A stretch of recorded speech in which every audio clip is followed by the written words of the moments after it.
Assalamualaikum warahmatullahi wabarakatuh.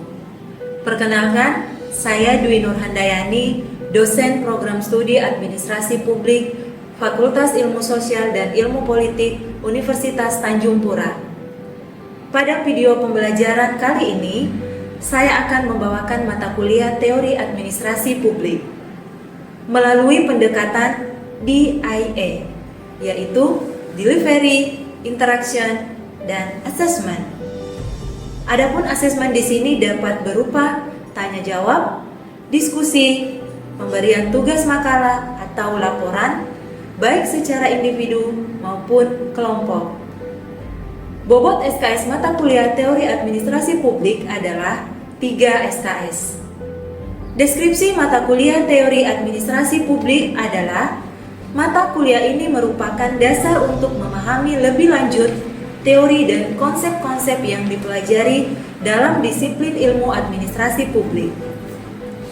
Materi perkuliahan dalam mata kuliah ini membahas tentang konsep dasar administrasi publik, perkembangan paradigma administrasi publik, hubungan administrasi publik dengan berbagai disiplin ilmu, serta prospek dan tantangan administrasi publik. Mata kuliah ini dilaksanakan dengan metode pembelajaran Student Centered Learning. Adapun capaian pembelajaran lulusan atau CPL Prodi yang dibebankan pada mata kuliah ini yaitu CPL 1, yaitu CPL Sikap, mampu menginternalisasikan nilai-nilai beriman dan bertakwa kepada Tuhan Yang Maha Esa, berakhlak mulia, mandiri, bergotong royong, berkebinekaan global, berpikir kritis, kreatif, komunikatif, adaptif, dan inovatif sebagai pembelajar sepanjang hayat dalam kehidupan bermasyarakat dan bernegara. CPL 2, yaitu pengetahuan, mampu menerapkan konsep dasar dan teori, pembangunan, keuangan, sistem informasi, etika dan akuntabilitas publik, governansi publik, sumber daya manusia sektor publik, serta kepemimpinan dan pengambilan keputusan untuk mendukung keberlanjutan administrasi publik, serta konsep dasar dan metode penelitian administrasi publik dengan menggunakan beragam metode terbaru dan contoh aplikasinya. CPL 3, yaitu keterampilan, mampu merumuskan dan menyusun kebijakan serta mengkomunikasikan solusi alternatif dalam penyelesaian masalah prosedural terkait dengan efektivitas dan efisiensi organisasi maupun manajemen sektor publik dalam ruang lingkup dan kompleksitas tertentu. Ketiga CPL tersebut kemudian diturunkan menjadi 3 capaian pembelajaran mata kuliah atau CPMK, yaitu CPMK 1, mampu menunjukkan sikap bertanggung jawab dalam merespon teori-teori administrasi publik dalam berbagai konteks kebijakan dan pelayanan publik. CPMK 2, mampu menganalisis konsep dasar administrasi publik dan paradigma administrasi publik serta hubungan administrasi publik dengan berbagai disiplin ilmu dan prospek serta tantangan administrasi publik. CPMK 3, mampu mendemonstrasikan berbagai teori administrasi publik dalam penyusunan solusi terhadap tantangan dalam penyelenggaraan pemerintahan. Mata kuliah Teori Administrasi Publik terdiri dari 14 kali pertemuan di luar dari ujian tengah semester dan ujian akhir semester. Selamat menyaksikan video pembelajaran saya yang dibuat untuk memenuhi salah satu persyaratan sertifikasi dosen gelombang 1 tahun 2025 berupa pernyataan diri dosen dalam unjuk kerja Tridharma Perguruan Tinggi atau PDD UKT PT. Assalamualaikum warahmatullahi wabarakatuh. Waalaikumsalam warahmatullahi wabarakatuh. Apa kabarnya hari ini teman-teman? Baik. Alhamdulillah, pada hari ini kita kembali bertemu pada mata kuliah teori administrasi publik.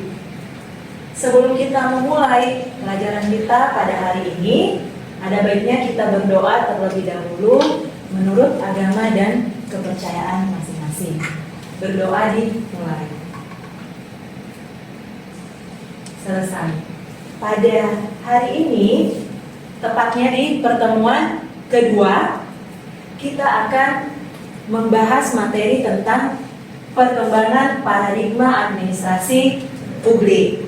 Metode pembelajaran pada pertemuan kedua ini yang akan saya gunakan ceramah. Jadi berupa ceramah dulu, tanya jawab, kemudian nanti di akhir teman-teman akan melakukan diskusi kelompok.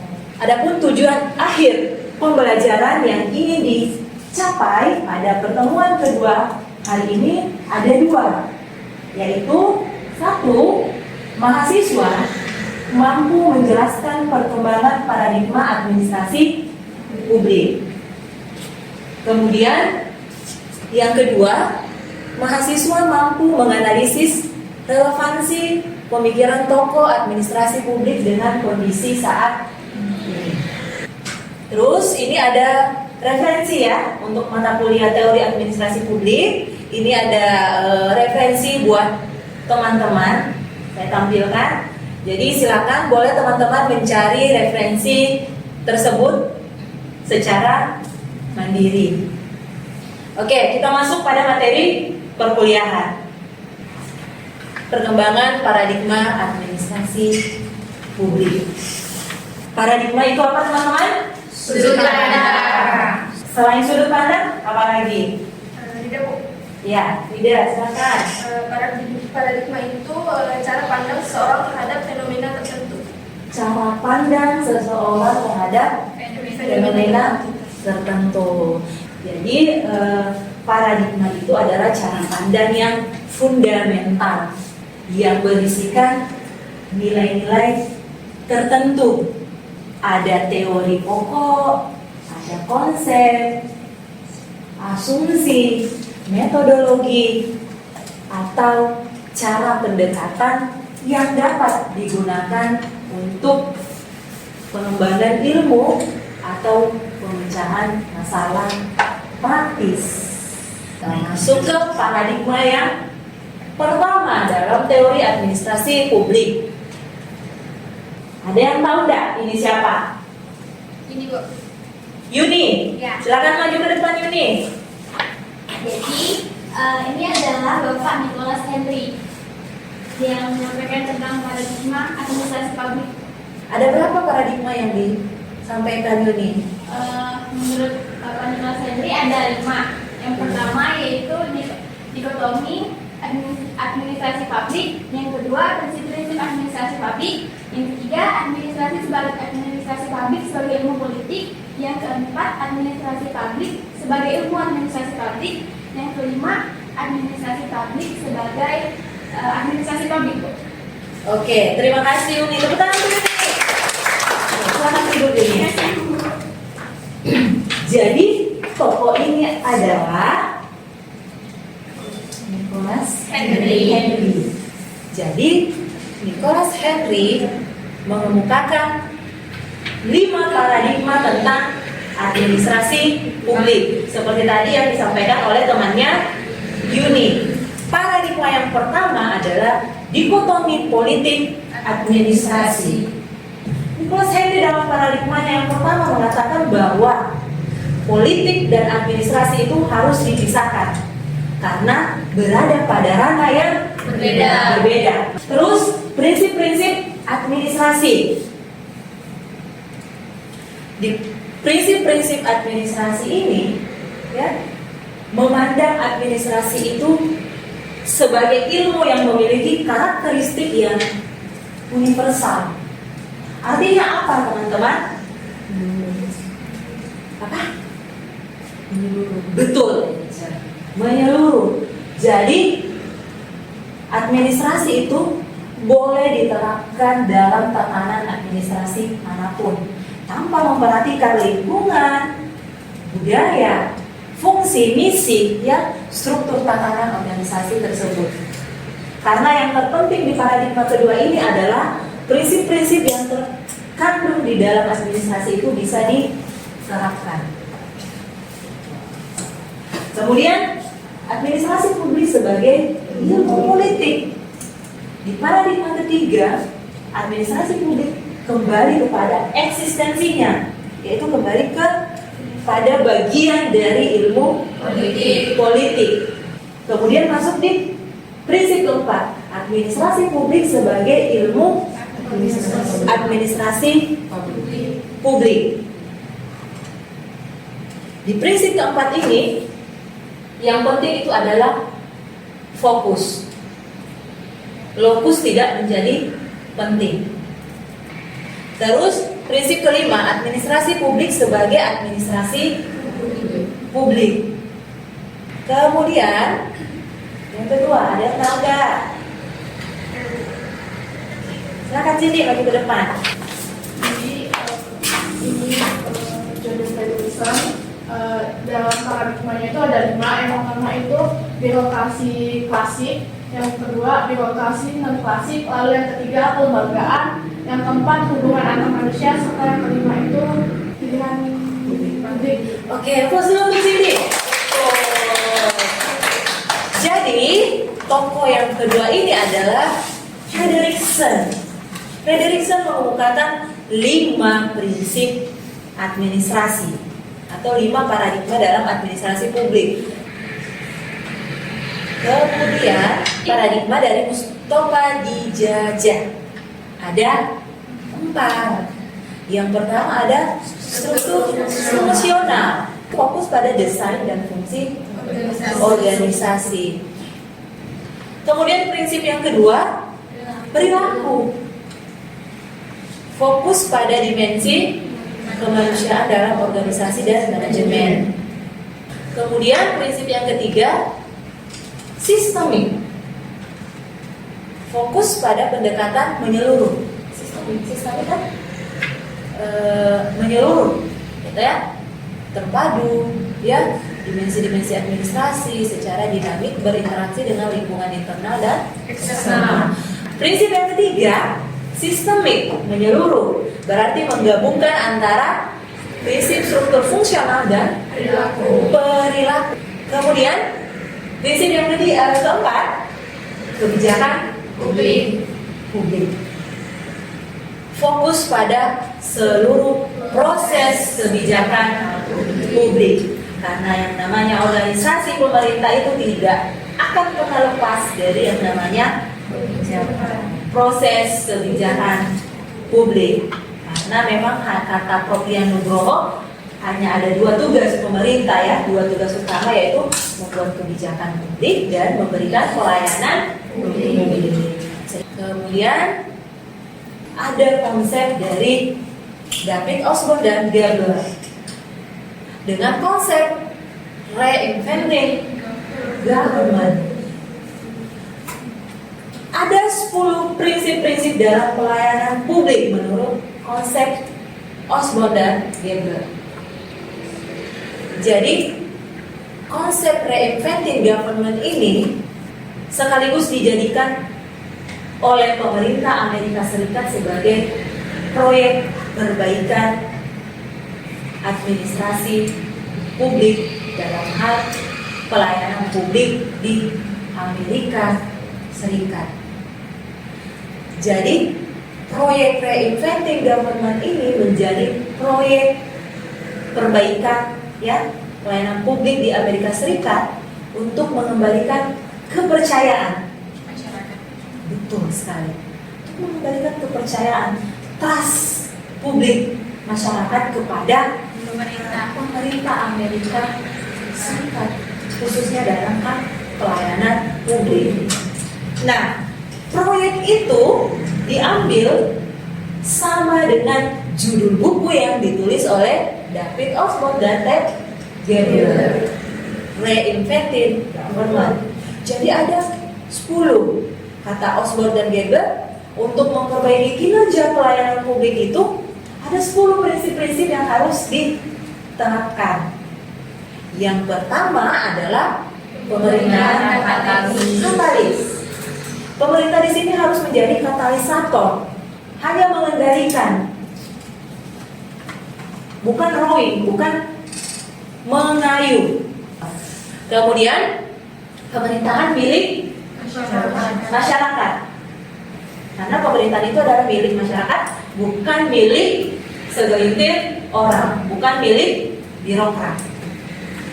Kemudian pemerintahan yang kompetitif. Jadi pemerintah harus mendorong kompetisi sehingga dengan sendirinya ya profesionalitas ya dan efisiensi itu akan tumbuh. Kemudian pemerintahan yang digerakkan oleh misi. Pemerintah harus fokus kepada misi yang ingin dicapai. Kemudian pemerintahan yang berorientasi hasil. Pemerintahan yang berorientasi pelanggan, berorientasi kepada masyarakat, ya kan? Bukan orientasinya kepada birokrat. Kemudian pemerintahan wirausaha.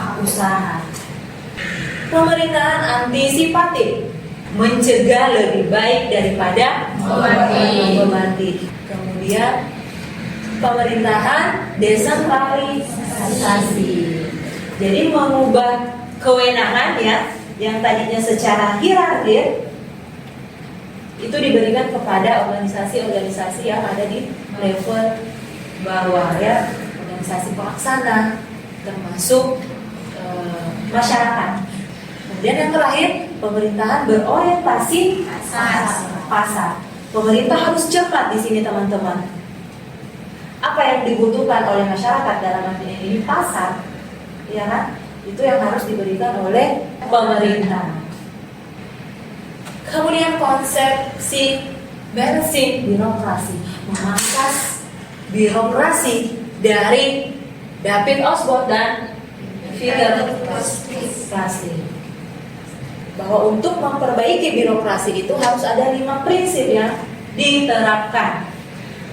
Yaitu yang pertama ada center strategi, menata kembali tujuan, peran dan arah organisasi. Kemudian konsekuensi strategi, mendorong persaingan sehat karena berbasis reward and punishment. Yang ketiga, customer strategi. Pola pertanggungjawaban harus dirubah dari lembaga ya ke lembaga pemerintah yang dibentuk oleh pemerintah, itu harus polanya berganti ke masyarakat. Kemudian kontrol strategi, merubah bentuk kendali di dalam organisasi. Kemudian yang terakhir, kultural strategi, merubah budaya kerja organisasi. Kata Osborne dan Peter, untuk mengubah kinerja pelayanan publik, budaya kerja organisasi harus diubah. Kemudian di paradigma baru ternyata ada konsepsi good governance. Apa sih prinsip-prinsip dari good governance, teman-teman? 1, Partisipasi, transparansi, responsibilitas, konsensus orientation, equity, efektivitas dan efisiensi, akuntabilitas dan strategic vision. Jadi ada 9 ya. Jadi ada partisipasi, akuntabilitas dan sebagainya. Oke, sampai sini ada yang pertanyaan dari beberapa paradigma yang sudah kita bahas? Saya Bu Dinda.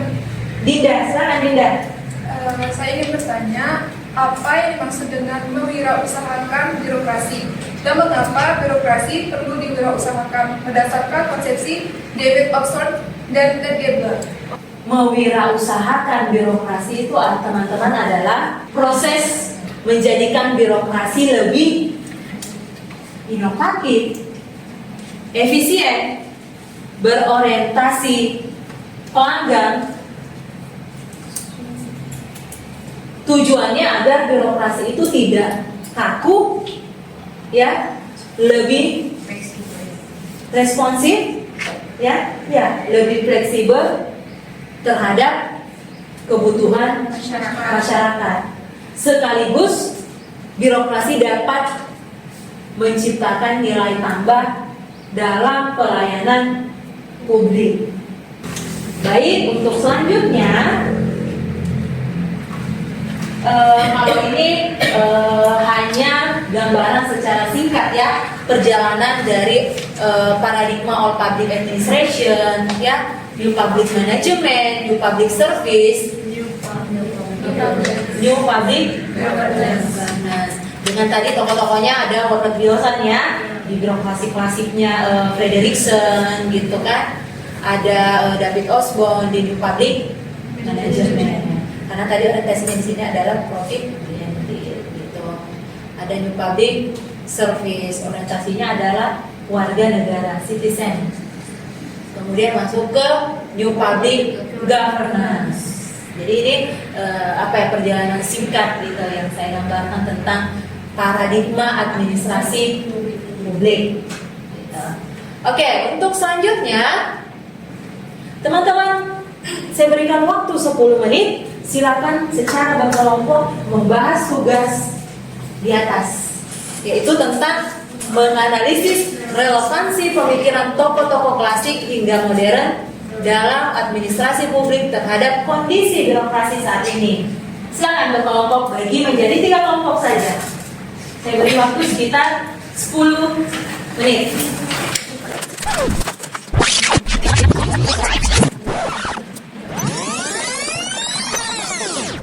Sudah sampai 10 menit berdiskusinya. Sudah ya? Jadi kelompok 1 dulu. Mana nih kelompok 1? Oke, silakan berdiri perwakilan kelompok 1. Kami menggunakan model Wilson. Oke, silakan. Baik, perkenalkan saya Masita, perwakilan dari kelompok 1. Jadi kami menganalisis paradigma dari Woodrow Wilson. Hasil dari yang menganalisa kita, Woodrow Wilson itu dikenal sebagai Bapak Administrasi Publik. Melalui esainya yang berjudul The Study of Administration, Wilson itu memisahkan politik dan administrasi yang dikenal sebagai Politics Administration Dichotomy, di mana ia mengusulkan bahwa administrasi publik itu harus dijalankan secara profesional, ilmiah, dan terpisah dari pengaruh politik. Relevansi terhadap kondisi saat ini, kelebihan darinya itu prinsip pemisahan ini membantu memperkuat netralitas birokrasi sehingga kebijakan dijalankan secara profesional tanpa campur tangan politik partisan. Namun ada juga tantangan modernnya, di mana saat ini pemisahan total antara politik dan administrasi sulit diterapkan. Birokrasi sering terlibat dalam proses perumusan kebijakan, namun prinsip netralitas dan profesionalismenya tetap menjadi landasan reformasi birokrasi modern. Sekian dari hasil menganalisis dari kelompok 1. Terima kasih. Oke. Kelompok 2. Silakan. Perkenalkan, nama saya Dorida, saya perwakilan dari kelompok 2. Nah, kelompok 2 ini memilih yaitu Herbert Simon. Nah, Herbert Simon ini terkenal dengan teori pengambilan keputusannya atau decision making theory. Nah, kontribusi beliau ini ada di konsep bounded rationality, yaitu yang mana Simon mengkritik asumsi tentang rasionalitas yang sempurna dalam pengambilan keputusan oleh administrator. Nah, beliau ini mengatakan bahwa administrator itu membuat keputusan terkadang dalam keterbatasan informasi, keterbatasan waktu, dan juga kapasitas yang kognitif. Apa sih relevansi teori beliau ini terhadap birokrasi saat ini? Nah, yang pertama itu konsep Simon sangat relevan dengan era informasi saat ini. Birokrasi ini harus mengambil keputusan dalam kondisi yang kompleks dan juga tidak pasti. Terus juga banyak inovasi administrasi saat ini seperti e-government dan penggunaan big data yang bertujuan membantu administrasi publik mengambil keputusan yang lebih baik meski dalam kondisi rasionalitas yang terbatas tadi. Oke, terus kelompok 3, silakan. Baik, perkenalkan nama saya Eris Yulgiva dari kelompok 3. Jadi kelompok kami mengambil dari Max Weber. Kontribusinya yaitu teori birokrasi rasional legal. Weber memperkenalkan konsep birokrasi ideal yang ditandai dengan struktur hierarkis, aturan formal, pembagian kerja yang jelas, meritokrasi, dan impersonalitas. Menurutnya, birokrasi merupakan bentuk organisasi yang paling efisien dan rasional dalam masyarakat modern. Adapun relevansi terhadap kondisi saat ini yaitu kelebihan. Struktur birokrasi Weber masih menjadi kerangka dasar banyak lembaga pemerintahan. Prinsip meritokrasi dan prosedur formal membantu mencegah korupsi dan penyalahgunaan wewenang. Adapun kritik atau relevansi kontemporer dalam era digital dan kompleksitas sosial saat ini, struktur birokrasi yang terlalu kaku dianggap menghambat inovasi dan responsivitas. Banyak reformasi birokrasi kini berusaha membuat sistem lebih fleksibel dan responsif sambil tetap menjaga akuntabilitas, yang berarti Weber tetap relevan sebagai titik rujukan awal. Oke, terima kasih ya. Jadi ketiga kelompok dari teman-teman sudah menyampaikan ya hasil diskusinya tentang relevansi pemikiran tokoh-tokoh administrasi publik dengan kondisinya saat ini. Tadi kelompok 1 ada Robert Wilson yang mengatakan bahwa memang ranah politik dengan ranah administrasi itu harus dipisahkan gitu ya. Kelompok 1 dari kelompok 2 tadi ada Herbert Simon dengan teorinya bonded rationality, bahwa rasionalitas manusia itu terbatas, tapi sekarang sudah bisa dibantu yang namanya kecanggihan teknologi. Tadi ada Max Weber dari kelompok 3 dengan teorinya meritokrasi ya, sistem merit untuk mencegah yang namanya korupsi salah satunya. Baik teman-teman, sebelum kita akhiri, saya ingin ada satu orang yang memberikan kesimpulannya untuk materi kita pada hari ini. Pani, silakan Pani. Kesimpulannya yaitu berbagai paradigma menawarkan teori, pemikiran, dan pendekatan tertentu yang sangat berguna bagi pemahaman dan alternatif pemecahan masalah yang dihadapi sistem administrasi publik pada lokus dan fokus tertentu dalam setiap proses penyelenggaraan pemerintahan. Baik, betul semuanya.